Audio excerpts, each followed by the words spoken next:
I'll start by introducing myself. Ah, For those of you that don't know me, my real name or Niitsitapi is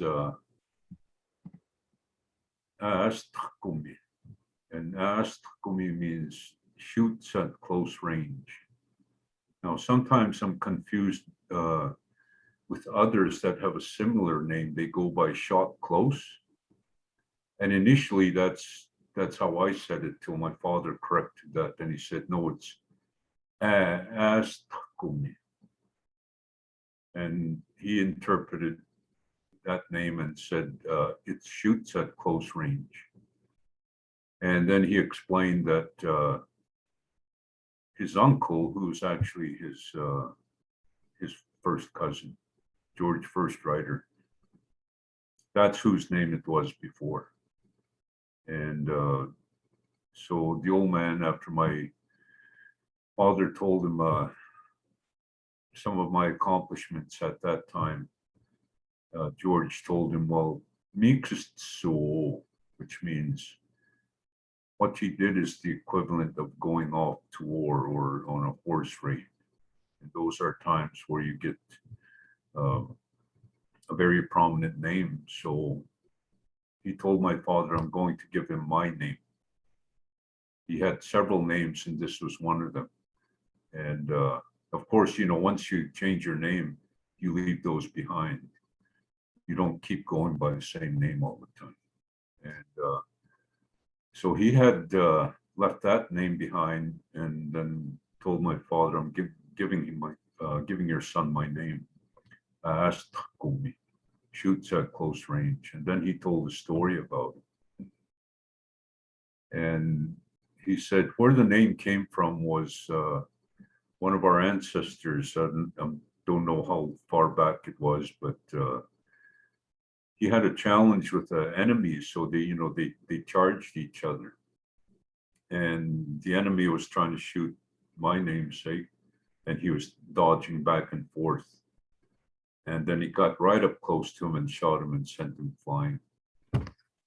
And then he stood over him and he told, he was taunting him in death.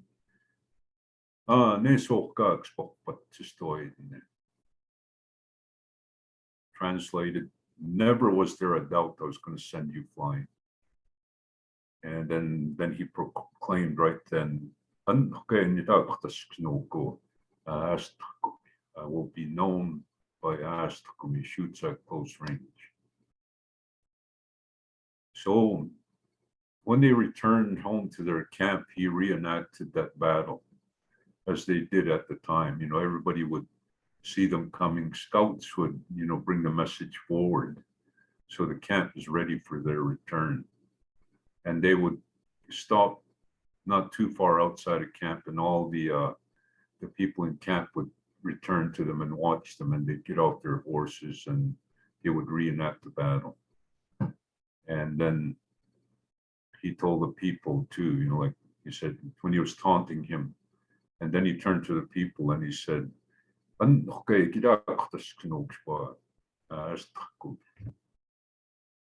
so that's where that name came from. And George eventually got that name. And then after my father told him about my accomplishments, then George said, he's earned that right. What he's done is like he's gone off to war and accomplished many things. So I'm going to give him my name that comes from Soursin. Soursin is going off to war. So that's how I got that name. But he merely instructed an old man by the name of Jim Bottle, or his name was Ikimani. When you have a feather in the back of your head, Ikimani. Even that tells a story. Agitikimop, that's telling people I've accomplished something. And maybe on that feather, you might have, let's say, a dot, or there's the black tip, that's the head, and you have it off to the side, and there might be a red mark. Then people don't have to ask what happened. They'll just look at that feather and they say, "Oh, I see. He shot the enemy right here near the shoulder or on the left side of his chest. So that's what people did. They didn't like to, besides reenacting it, after that, they don't really talk about it. People would just look at them and they would know by the way they're dressed what they have accomplished. And it wasn't kosher to go around bragging about it. Kosher is an old Blackfoot word, by the way. Yeah, so what they would do is ekimanatomia, meaning they told their story by the number of feathers that were on their head. It might be apat sipustama, which means one feather in the back of the head. But there's some that had so many of them, it looked like a headdress. So they would say, "Anye nita kohkan stapiki." Kohkan stapiki means has then done so many things, and some had so many of them that it looked like a headdress. So that's where the headdresses came from. So now we don't give the headdresses till a person has many accomplishments, because it can't just be one. You have to be very accomplished. And so that's where the headdresses originated. It's from the original apatas pustama, till you had so many, it looked like a headdress. So that's where it started from. And for us Blackfoot, that was the way it was. It was a straight up headdress. And other tribes like the Sioux had the ones that were traced back, Niitsitapi or Kaispasam. Kaispasam means the parted hair headdress. That's what we call the Sioux, parted hairs. And you can see on Sitting Bull's hair, he parts his hair in the middle. When I first started growing my hair, I parted my hair in the middle, and I was told, no, that's wrong. For us in Blackfoot, you part your hair to the side. And actually, right now, people might call me a paskatstoki, or flirtatious ears. It's supposed to be for bachelors. Eh? Well, I guess I am bachelor. But the men that were married had their hair over their ears. That was the proper way of wearing your hair. So when I'm married, I can't have my hair behind my ears anymore. So that's what they call paskatstoki. And so all of these things tell a story. So it's not just a verbal storytelling. It's the way we were dressed. There's certain things would tell people this is what you accomplished. When so getting back to my name, that's the name I got. My original name was Bachtinamaka. I was called short Bachtinam, but it means takes the wrong gun.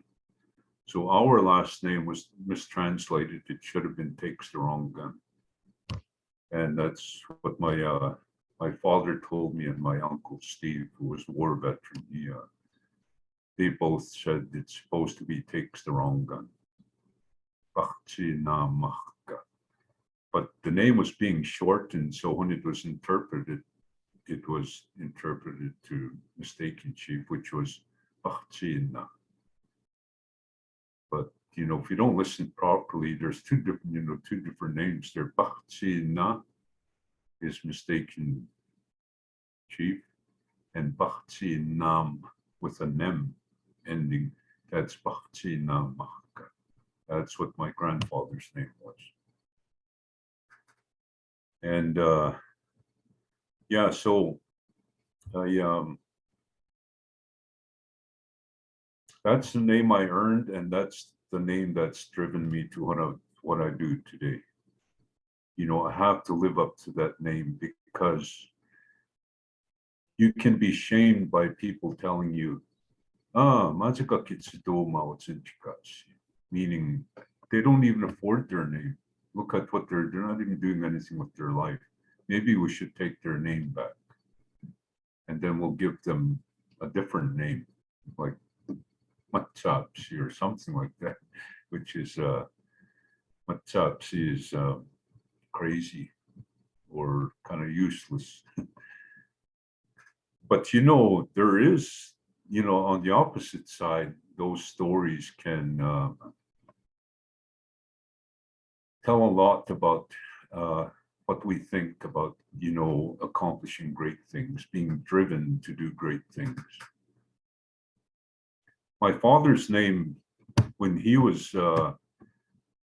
just a little boy, his name was Pakutu Kima, because he was raised on the girls' side at St. Paul's Residential School. His father died when he was 4. So his oldest sister asked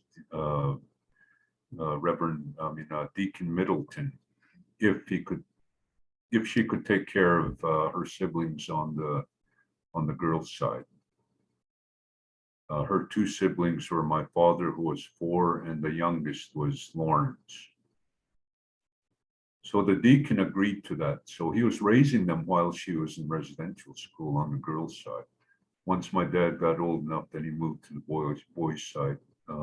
Unfortunately, Lawrence, Niitsitapi was his Blackfoot name, which means small person. He died early. So when my father was on the girls' side, when the girls would want to go skating in the winter, he'd be sent out onto that pond to jump up and down on that ice. And kami pakutukas. Pakutuka means it's that rumbling crack that you hear on the ice. If they hear that, then they know the ice was safe. So then they would all get on there and slide around or skate around, whatever. So that's where his original name came from, Pakutukima.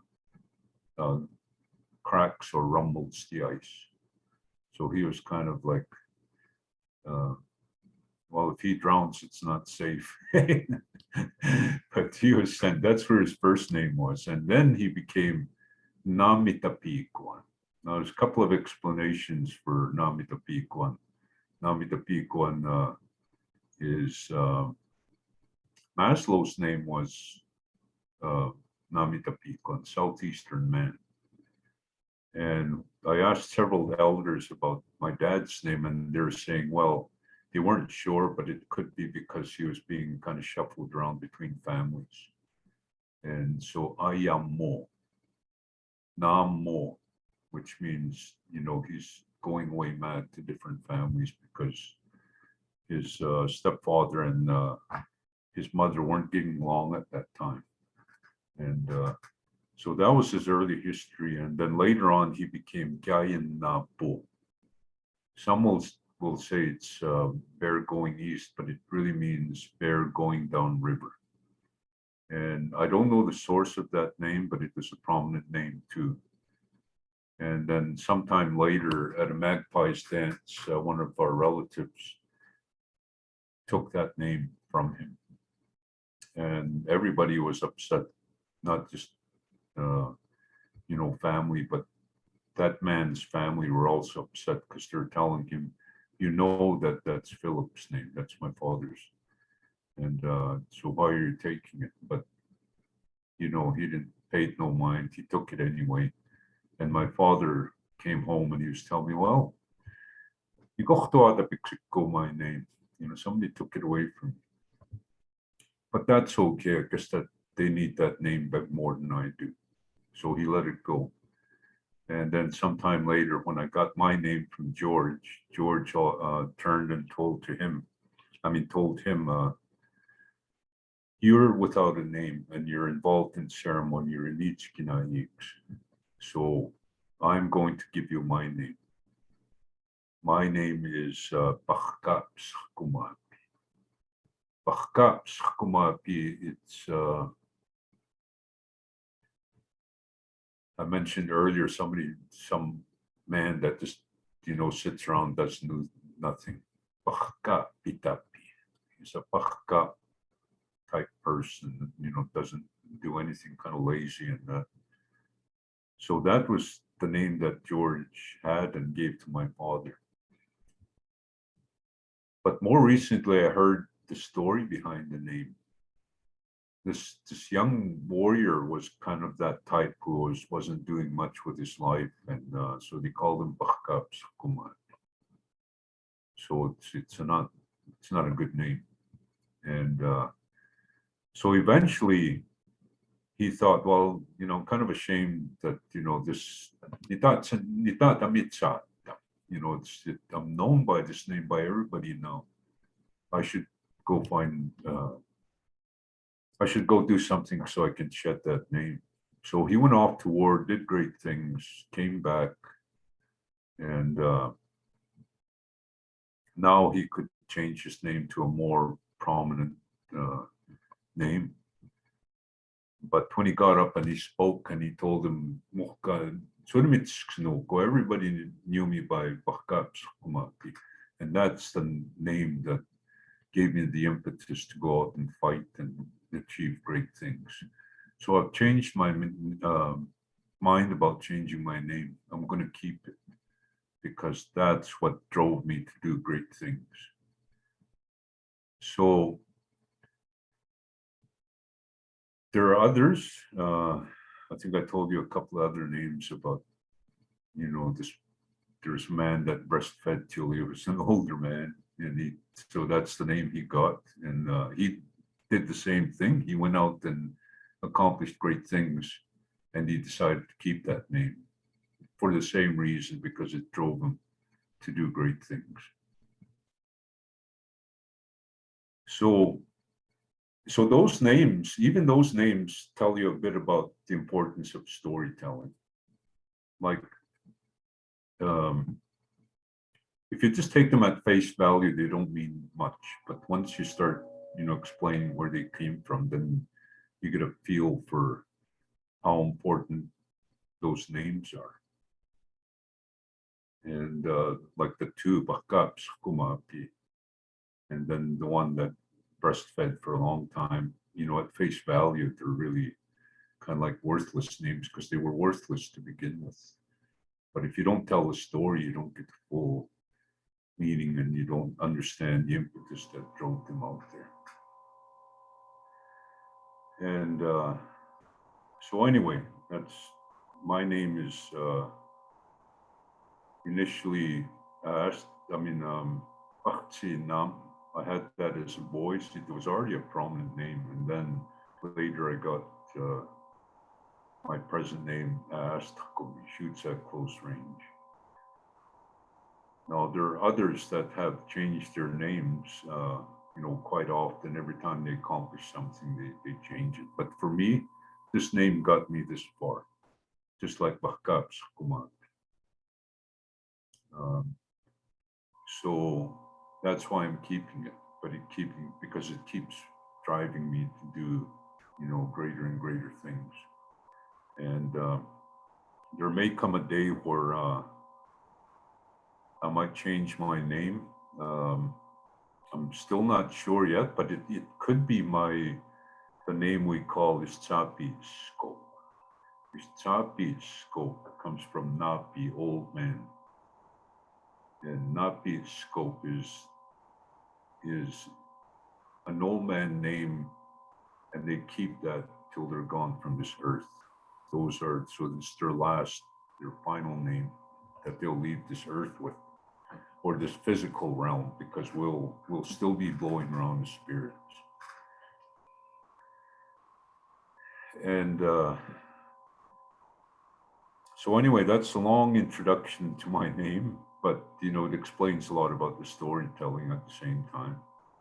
And when we tell stories, we're gifting people with our experiences.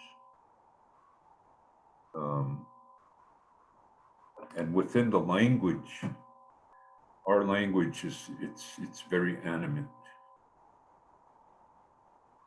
If we say those two people fought, okay, well, they fought, so that's what we have. But in Blackfoot, will say, "Iput say peace to said to boat up at the pixia." So my part of it's a boat topics. So we'd see all the action in it. in our language. And that's how our language it is. It's not, it doesn't label things like Sinakatsis. Well, in English, very simple, I'll say it's a book. But in our language, it's, it's paper and things are written on it. So we'll see that these things are written on it. And so it tells a whole story about how this implement or facilitator is used and what's on it. And so by being very animate in our storytelling, it gives the listener and the viewer that opportunity to live, to be, they're like right there, everything's going on. They can visualize everything. So they get that experience. And our words are the same thing. When we give knowledge, it gives that listener an opportunity to take part in that experience that you had. And for us as Niitsitapi, that's a very important thing. We have to experience things in order to know them. We can't just, if it's just something that's told to us, that's not ours yet. Unless, of course, let's say the elder gives you that knowledge, then you reach out and you put your hand to your heart and you say, hey, that when you do that, you're taking their experience and you're taking it for yourself. That's one of your resources that you'll have in the future. So every time you do that, you're piling your resources beside. So in the future, those are things that you can turn to. They're not, you didn't just hear them, they were given to you. I think there's a good example of how we tell stories and the importance of storytelling. One summer I was here with my family during Stampede Week. And my wife at the time had a presentation at the University of Calgary. So I think it was a 2 or 3 day conference. So my children and I went for breakfast and then later lunch. Then we went back to pick her up and we're going to the Stampede together. So we're coming down from the university downtown, and I can't remember what park it was, but there's a park there. And as we're driving along, I saw 3 people. There's a Naki, a woman, and then there's 2 men. And I was watching them, and then I turned to my wife and I told her, that woman's really bragging. She's telling those 2 men. He said, yeah, I was still walking along this morning, and then I met this Napiko, a white man. And next thing he started kind of talking down to me.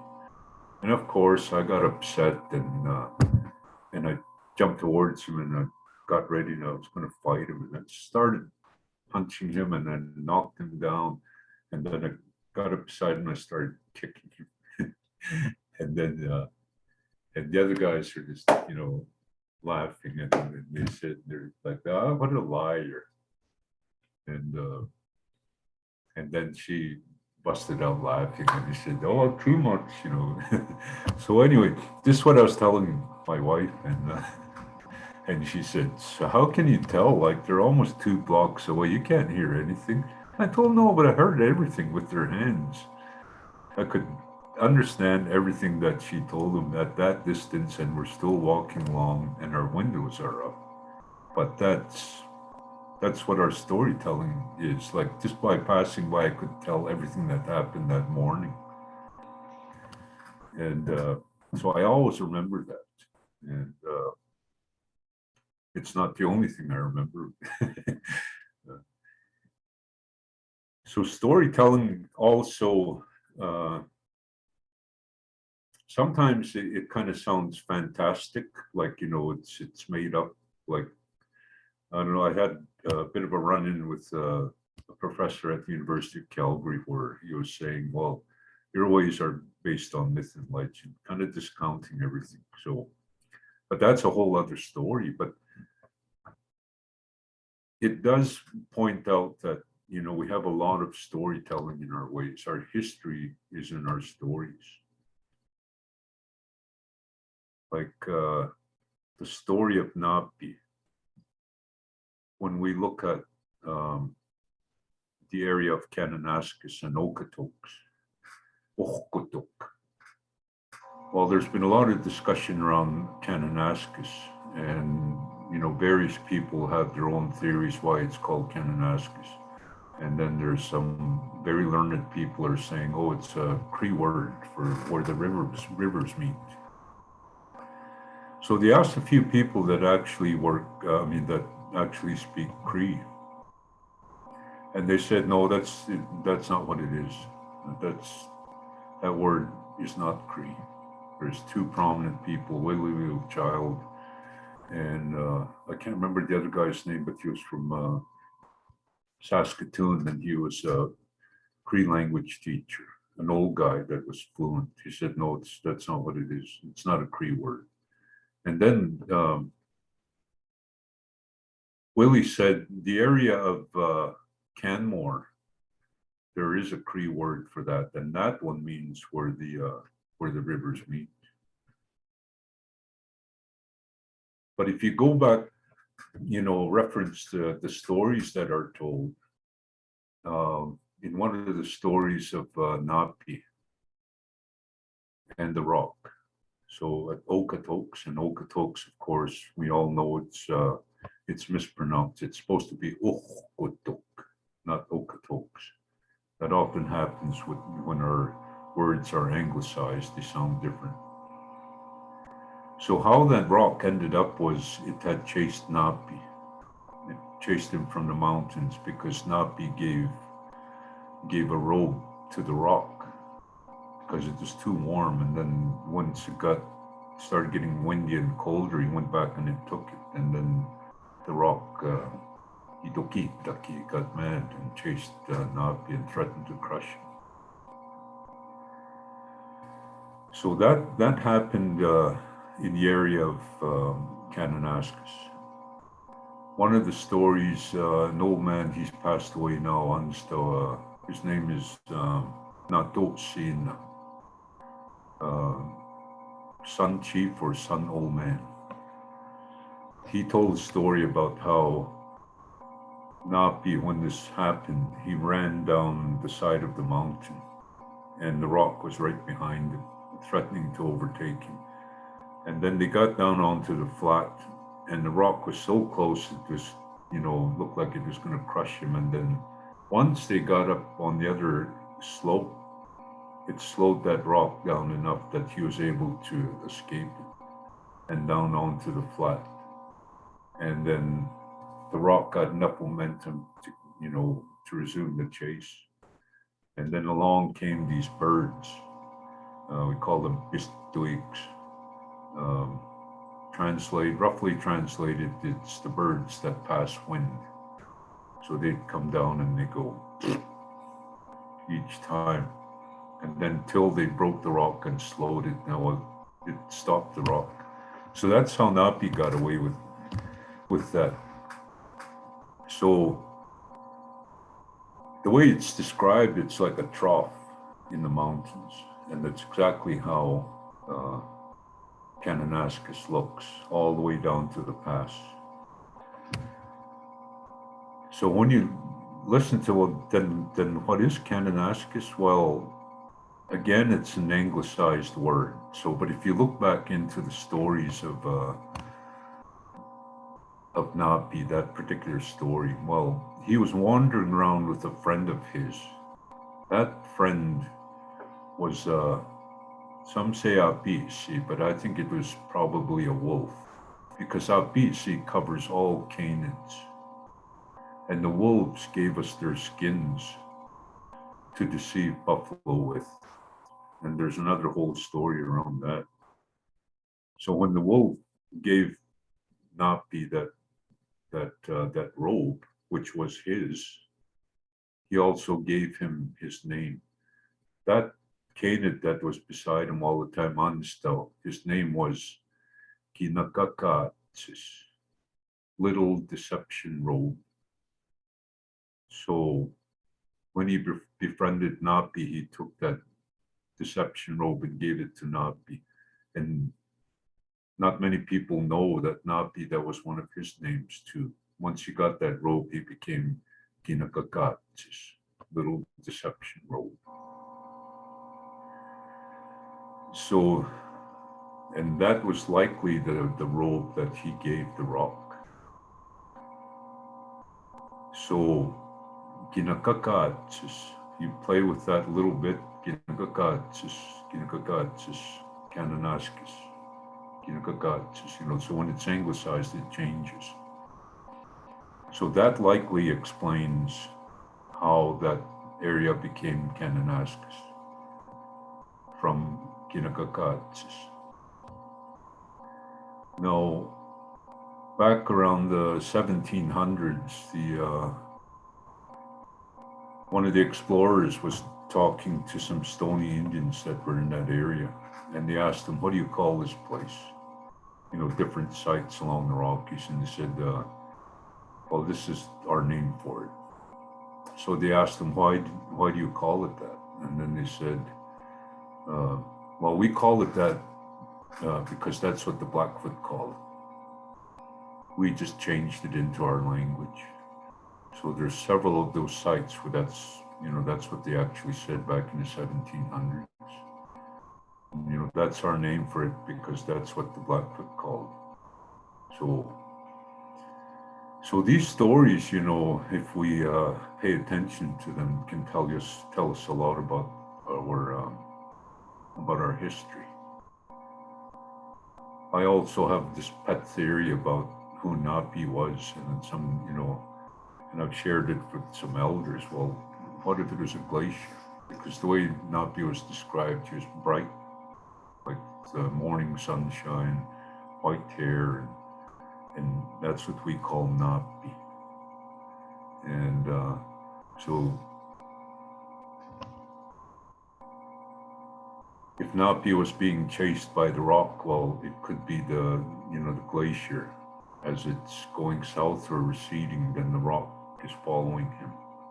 And then the birds, passing gas and cracking the rocks could be ice in the fissures of the rocks and where they pop when they break.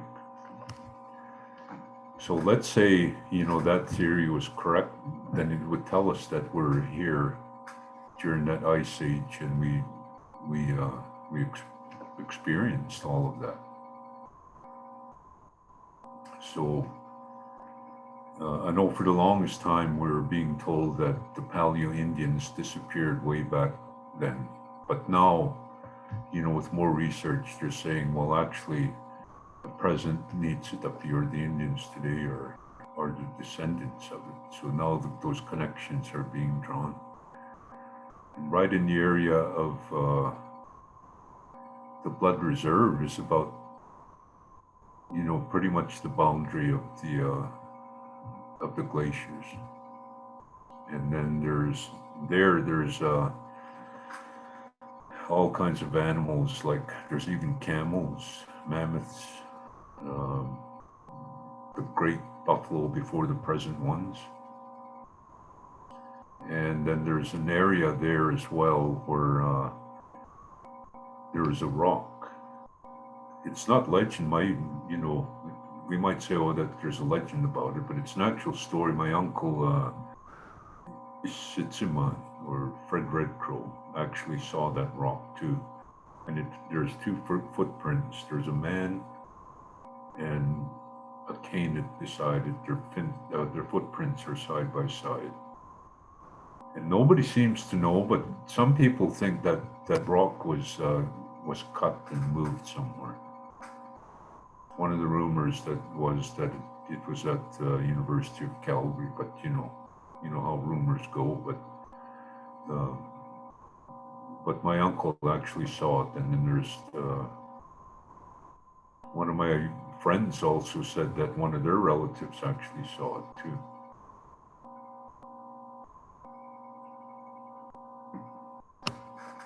And then when we get into sacred, a lot of what we talk about are stories too. You know, like where the bundles come from, and that also tells us a lot about our stories. I won't get into depth with it, but there's one particular one that brings us out every year, the Horn Society.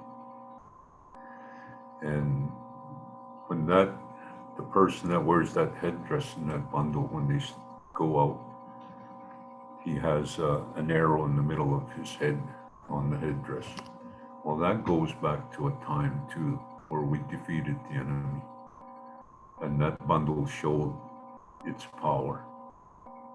So, and that's not the only one. All the other bundles that still exist right now in the Horn Society each have their own stories. They tell about how powerful they were, and that's why they're still there, because they've shown their power. So now everybody, all the people come to those bundles to dance with them. First, they have to get the right to hold them by getting painted properly, and they make vows to the spirits of those bundles. And they don't all know the stories, but when you're in the society, you get to know all those stories. We might not know all of them. It might take a few times of, going back into the society to know more. There's a couple of people that I know, Chris Strangling Wolf and Wayne Plume. They started when they're like 8 or 9 years old, the first time that they're in. Wayne only went the one time, and then there's another young man from Montana. Because of a dream, he and his mother joined at he was 8 years old. But Chris Strangling Wolf was telling me how many times he joined. He said, I started when I was 8 years old, and I keep going back in. There might have been a gap here and there, but he said, I kept going back. And he said, I will not stop till I can't walk anymore. And he did. He passed away during his last membership in Canada. He continued to do that. So he had many stories, for the ones that, were lucky enough to be around him and have him tell those stories. You can see the history and the changes that have occurred in those societies. And they do change over time. There are new bundles that come in as well. And when we're in those societies too, it's very important that we maintain the integrity of stories. And that's another big thing that we have to, adhere to when we're telling stories. We'll often cite who told us, like throughout I've been telling you who this person told me, this person told me. And so it's not just something I heard, it's somebody gave me that experience through their story, so I can carry it on. And then I can go forward and pass that story on and be very careful to remember it correctly, so we continue that legacy of, our lives from the past. And one of our, the courts have recognized that our stories are very important. And, we're happy that that's the way it is, because in our protocols, it's very important that we accurately convey our stories and to say, to tell the truth. My great uncle Steve, Mistaken Chief, his name was, he had different names like Saksiko, Bukokin, but his most prominent name that he said nobody ever calls me by that name. Sudamitsa, those other names, meaning everybody knew me by those other names, but What people don't know is my real name is Suat Tamiso, which means coming over the hill with tail feathers. And even that's not quite an accurate translation, but it's like coming over the hill with many feathers. So each of those feathers, remember in the beginning I talked about Ekkimani, it's to show their accomplishments. So to come over the hill with many tail feathers shows how accomplished you were. He was a World War II veteran, and when I had him name my twin sons, they wanted a name from him specifically. They said we don't want anybody else to name but him. And before he told the story of his accomplishments from which they were named, he said, Kistundo Niitsitapi, us Niitsitapi are Indians, the Blackfoot Indians. One of our greatest fears is to lie, because if we lie, that's going to shorten our life. As long as we tell the truth, we'll live a long life. And then he told me the two stories about how he had captured 7 Germans with an empty rifle.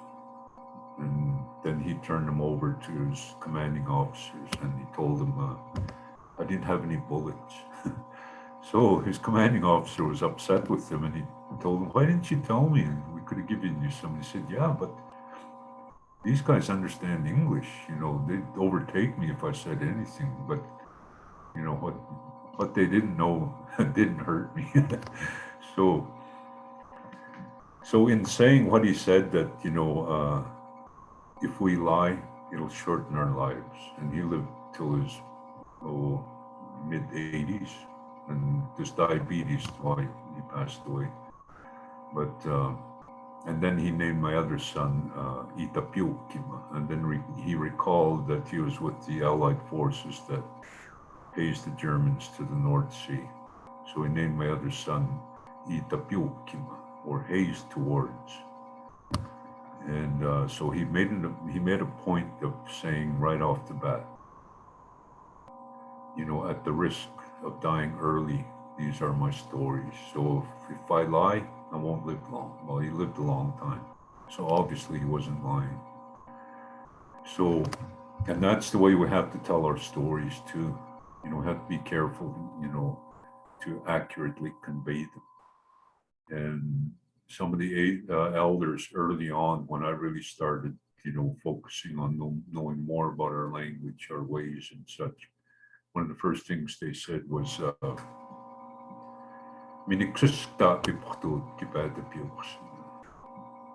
which means don't take our way of life off in a different direction. Keep it true to who we are. So I always remember that. So I try very hard to get the right information and convey the right information so that I don't take it off in another direction. So we have to be very careful about that.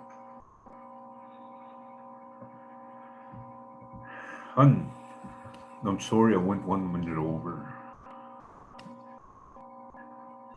No, thanks a lot. That a lot of information, and I think it really pertains to what I'm trying to kind of accomplish as a up and coming knowledge keeper, I guess you could say. Thanks a lot for that. It's really means a lot to hear it,